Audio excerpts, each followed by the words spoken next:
दोस्तों, ITI electrician की जो सेमेस्टर वाइज जो थ्योरी है उसी में जो उसमें जो प्रथम सेमेस्टर में जो चैप्टर हैं उनमें से चैप्टर टू चैप्टर जो वीडियो मैं आप लोगों के लिए रोज़ एक बना के दे रहा था, थ्योरी कवर करने की कोशिश कर रहा था, उसी कड़ी में जो चैप्टर इस समय चल रहा था वो मौलिक विद्युत एवं वैद्युतिक पदार्थ ये चैप्टर था, जिसका पहला चैप्टर, इस चैप्टर का जो पहला भाग था वो मैंने आपको बना करके दे दिया था।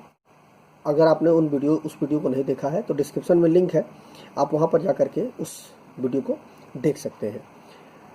अगला चैप्टर जो ये दूसरी वीडियो है ये सेकंड पार्ट है। तो आइए इस पे हम बात करते हैं कि जो टॉपिक और बचे हुए हैं उन पर। तो देखिए, सबसे पहले हमें बात किन किन टॉपिकों पे करना है हम उसको देख लेते हैं। सबसे पहले हमें बात करेंगे दोस्तों परमाणु क्रमांक। परमाणु क्रमांक पर बात करेंगे। परमाणु क्रमांक क्या होता है कि किसी तत्व के एक परमाणु में विद्यमान इलेक्ट्रॉन तथा प्रोटॉन की संख्या परमाणु संख्या कहलाती है। मान लीजिए कोई ये तत्व है, इसमें कितने इलेक्ट्रॉन हैं और कितने प्रोटॉन हैं, मतलब मान लीजिए जितने भी इलेक्ट्रॉन होंगे और जितने ही प्रोटॉन होंगे, इन की जो जितनी ये संख्या होगी वही संख्या परमाणु क्रमांक कहलाएगी। जितने इलेक्ट्रॉन होंगे और जितने प्रोटॉन होंगे वो परमाणु क्रमांक कहलाती है। इसके बाद क्या आता है, परमाणु भार। अब आइए देखते हैं परमाणु भार क्या होता है। क्या है कि किसी तत्व के एक परमाणु के नाभिक में विद्यमान, मतलब मान लीजिए कोई एक तत्व है, इसके नाभिक में विद्यमान प्रोटॉन तथा न्यूट्रॉन, प्रोटॉन और न्यूट्रॉन की कुल संख्या उसका परमाणु भार कहलाती है। मतलब जितनी, मान लीजिए इसकी 10 है, इसकी भी 10 है, तो दोनों का जो टोटल जितना होगा वो 20 इसका परमाणु भार कहलाएगा। मतलब जितने प्रोटॉन और जितने न्यूट्रॉन की जो कुल संख्या होगी वही परमाणु भार या द्रव्यमान संख्या कहलाएगी। ठीक है। इसके बाद आगे आता है विद्युत धारा।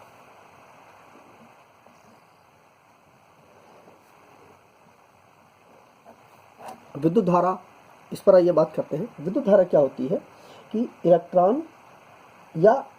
इलेक्ट्रॉन जो होते हैं उन्हीं को हम आवेश भी बोलते हैं। ठीक है।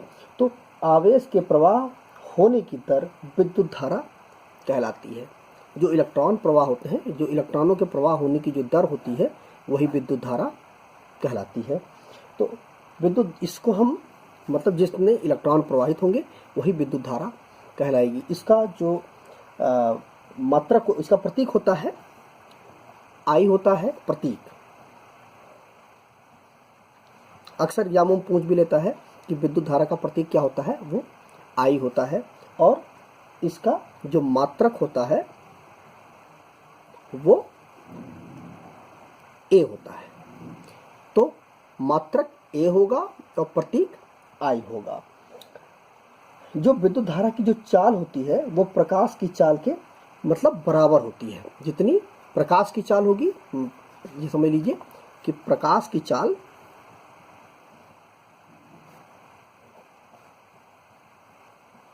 बराबर विद्युत की चाल, विद्युत की चाल। तो प्रकाश की चाल कितनी होती है, 3 गुणे 10⁻8 मीटर पर सेकेंड प्रकाश की चाल होती है, और यही विद्युत की भी चाल होगी। अक्सर एग्जामों में पूछ भी लेता है कि विद्युत की चाल कितनी होती है, तो आप सीधे लिख देंगे कि 3 गुणे 10⁸ विद्युत की चाल होती है। विद्युत धारा का जो प्रवाह होता है वो पॉजिटिव से नेगेटिव की ओर होता है, पॉजिटिव से नेगेटिव की दिशा की ओर होता है। मतलब इलेक्ट्रॉनों के प्रवाह के विपरीत विद्युत धारा का प्रवाह होता है। इसके बाद अब आइए देखते हैं कि विद्युत धारा के प्रकार।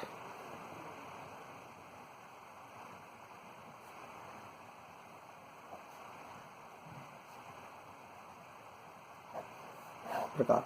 दोस्तों, अगर टॉपिक समझ में आ रहा हो, वीडियो अच्छा लग रहा हो तो एक लाइक कर दीजिएगा। आप अगर लाइक करेंगे तो निश्चित ही एक अलग प्रकार की एनर्जी मिल जाएगी हम लोगों को, मुझको एक अलग अच्छी एनर्जी मिलेगी, जिससे मैं आपके लिए और बढ़िया से बढ़िया वीडियो बना करके रोज़ ले करके आऊँगा। तो एक लाइक कर दीजिए और शेयर कर दीजिएगा अपने दोस्तों के साथ, जिससे उनको भी इन टॉपिकों पर अगर कहीं पर भी थ्योरी में भी कहीं पर कोई कन्फ्यूजन होती है तो वो इन चीज़ों को देख करके उन चीज़ों को क्लियर कर लें। और अगर आपको किसी विशेष टॉपिक पर वीडियो चाहिए तो आप कमेंट करके बताइएगा, मैं उस विशेष टॉपिक पर भी वीडियो बना करके आप लोगों को दूंगा। अब देखिए कि विद्युत धारा के प्रकार। तो सबसे पहले ये देख लीजिए कि नंबर 1 प्रत्यावर्ती होता है और दूसरा जो होता है वो दृष्ट होता है। ठीक है, प्रत्यावर्ती धारा और दृष्ट धारा, दो प्रकार की विद्युत होती है। अब इसमें सबसे पहले हम प्रत्यावर्ती धारा पे बात करते हैं कि वह विद्युत धारा जिसका मान और दिशा समय के साथ परिवर्तित होता रहता है। कैसे परिवर्तित होता है? देखिए, अगर हम इसको चतुर्थांश में समझें, देखिए ये हमारा चतुर्थांश है, आप जानते ही होंगे, ये x, x1, y, y1, ये होता है हमारा चतुर्थांश। अब देखिए, जो विद्युत धारा में हम जो हमारी प्रत्यावर्ती धारा होती है उसका कुछ इस तरह से ये हमारा ये होता है। तो इसमें क्या है कि देखिए, समय के साथ साथ इसका मान और इसकी दिशा, देखिए पहले ये ऊपर जाएगा फिर ये नीचे जाएगा। ठीक है, तो मान और दिशा दोनों इसके बदलते रहते हैं। ठीक है, तो इसका चूंकि मान और जो इसकी मान और इसका समय दोनों चीज़ें और दिशा बदलती रहती है और ये बार बार इसकी पुनरावृत्ति होती है। मतलब पुनरावृत्ति मतलब ये फिर ऊपर जाएगा और ये फिर नीचे आएगा, मतलब यही चीज़ बार बार ऊपर नीचे चलती रहेगी, इसीलिए इसको हम प्रत्यावर्ती धारा कहते हैं। ठीक है, यही सबसे महत्वपूर्ण होती है, इसी का उपयोग सबसे ज़्यादा होता है, इसी धारा का उपयोग। जैसे कि हमारा अल्टरनेटर वगैरह से जो उत्पन्न होती धारा है, जो मेन धारा है वो हमारी प्रत्यावर्ती धारा ही होती है। अल्टरनेटर से, टरबाइन से जो विद्युत धारा उत्पन्न होती है वो प्रत्यावर्ती धारा होती है। इसका जो दिशा और इसका मान हमेशा परिवर्तित होता रहता है। इसके बाद अब हम आइए बात करते हैं दृष्ट धारा पर। दृष्ट धारा, यह अगर हम इसको देखें तो इसका अगर हम चतुर्थांश में बनाते हैं तो देखिए इसको ये हमेशा ये पॉजिटिव और नेगेटिव दोनों में चलती है, यह केवल और केवल पॉजिटिव में चलती है, यह नेगेटिव में इसका मान नहीं जाता है। तो वह विद्युत धारा जिसका मान और दिशा समय के साथ नियत रहता है, यह हमेशा पॉजिटिव में चलती रहती है, ये कभी भी नेगेटिव में नहीं आती है। तो इसका जो मान होता है, इसका मान और दिशा बदलता रहता है और इसका मान और दिशा नहीं बदलता। ठीक है, दोनों में ये अंतर होता है, दृष्ट धारा और इसमें। ये जो है ये कहाँ से हमारा पैदा होता है? यह बैटरी से पैदा होता है। ठीक है, तो बैटरी से जो विद्युत धारा निकलती है वो दृष्ट धारा होती है, मतलब डीसी। इसको हम एसी बोलते हैं और इसको हम डीसी बोलते हैं। अब आइए देखते हैं कि कुछ महत्वपूर्ण वैद्युतिक पद। इसमें नंबर एक चीज़ हम देखते हैं कि विद्युत वाहक बल।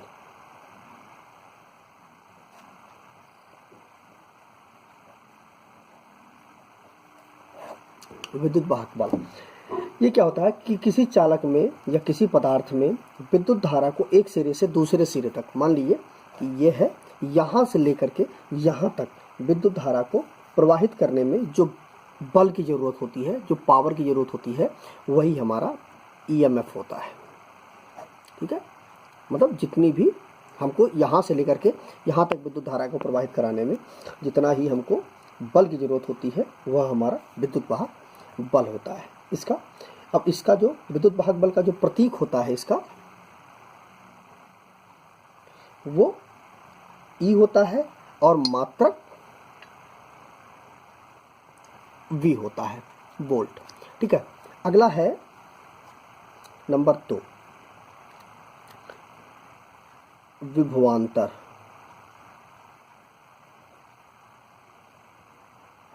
विभवांतर ये क्या होता है कि जब किसी चालक में जो विद्युत धारा प्रवाहित होती है तो उसके एक सिरे के विभव में जो अंतर पैदा होता है, मतलब मान लीजिए यहाँ से लेकर के यहाँ तक, यहाँ पे से विद्युत धारा का प्रवाह हुआ यहाँ तक पहुँचने के लिए। मान लीजिए यहाँ पर 220 वोल्ट हमने प्रवाहित किया और यहाँ पर पहुँचते पहुँचते, चूँकि इसके बीच में भी कुछ रेजिस्टेंस होगा, तो यहाँ तक पहुँचते पहुँचते जो विद्युत धारा ड्रॉप होगी, जो वोल्टेज हमारा ड्रॉप होगा, मान लीजिए 210 वोल्ट ही बचा, तो इन दोनों का जो माइनस होगा वो 10 वोल्ट ही इसका विभवांतर होगा।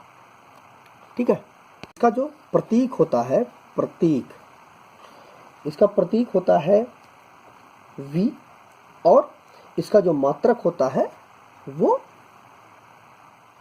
मात्रक, ये भी V ही होता है। ठीक है, दोनों चीजें इसकी V होती हैं। अगला है, इसके बाद अगला है वोल्टेज ड्रॉप। वोल्टेज ड्रॉप क्या होता क्या है कि मान लीजिए कोई परिपथ है, मान लीजिए कि ये हमारा एक परिपथ है। ठीक है, इसमें मान लीजिए हमने ये फेस और न्यूट्रल दिया। ठीक है, तो जितना इसको अप्लाई, इस सर्किट में अप्लाई करने पे जो वोल्टेज ड्रॉप होगा, ठीक है, मतलब कि पूरा का पूरा, क्योंकि इसका एक अपना एक रेजिस्टेंस होगा ही होगा, उस रेजिस्टेंस के कारण जो वोल्टेज ड्रॉप होगा, जो वोल्टेज में कमी आएगी, वही हमारा वोल्टेज ड्रॉप होता है। क्या होता है कि किसी परिपथ में चालक, मतलब या चालक या प्रतिरोध जो भी मान लीजिए आप, के में व्यय होने वाली वोल्टेज को हम वोल्टेज ड्रॉप कहते हैं। यही हमारा IR होता है। जो भी इस पर जो वोल्टेज ड्रॉप होगा वही हमारा IR होगा या वोल्टेज ड्रॉप होगा। उसके बाद टर्मिनल वोल्टेज, टर्मिनल वोल्टेज, मान लीजिए कि ये हमारा मोटर है या कोई भी चीज़ है हमारी, मान लीजिए, जिस पर हम विद्युत अप्लाई करते हैं, तो इसके इन टर्मिनलों पर जो वोल्टेज होगी, टर्मिनल मतलब जहाँ पर हम इनपुट दे रहे हैं, जहाँ पर हम अपना जो मेन सप्लाई का तार ला करके जहाँ पे हम लगा रहे हैं, वही हमारा टर्मिनल वोल्टेज होगा। ठीक है, जो भी वोल्टेज हम अप्लाई करेंगे, जहाँ पर जो वोल्टेज आएगी वही हमारी टर्मिनल वोल्टेज होगी। दोस्तों, कुछ फार्मूले पर भी हम बात करते हुए चलते हैं। जैसे वैद्युतिक कार्य का, वैद्युतिक कार्य का जो फार्मूला होता है वो होता है EMF गुणे धारा I गुणे समय T, ये तीनों मिलाकर के वैद्युतिक कार्य होगा। तो ये इसका फार्मूला हो गया। उसके बाद वैद्युतिक शक्ति, वैद्युतिक शक्ति, वैद्युतिक शक्ति क्या है कि इसका जो फार्मूला होगा वो P = I²R, इसका ये फार्मूला होगा। कुछ चीज़ें दोस्तों अक्सर एग्जामों में पूछ लेते हैं, तो हमें डाउट हो जाता है कि क्या उनका ऑप्शन सही होगा, कि जो ब्रिटिश हार्स पावर होता है HP, वो जो होता है वो HP मतलब ब्रिटिश हार्स पावर, जो HP होता है वो 33,000 फुट पाउंड प्रति मिनट होता है। और जो मीट्रिक हार्स पावर होता है, मतलब ये ब्रिटिश है दोस्तों, ठीक है, ये ब्रिटिश है, और दूसरा होता है मीट्रिक। ये जो HP होता है, मीट्रिक हार्स पावर होता है, ये 4500 मीटर किलोग्राम प्रति मिनट ये होता है। ठीक है, तो कभी भी इससे संबंधित कोई प्रश्न आए तो आप इस चीज़ को लगा दीजिएगा, ये आंसर। तो दोस्तों, आज की वीडियो में बस इतना ही।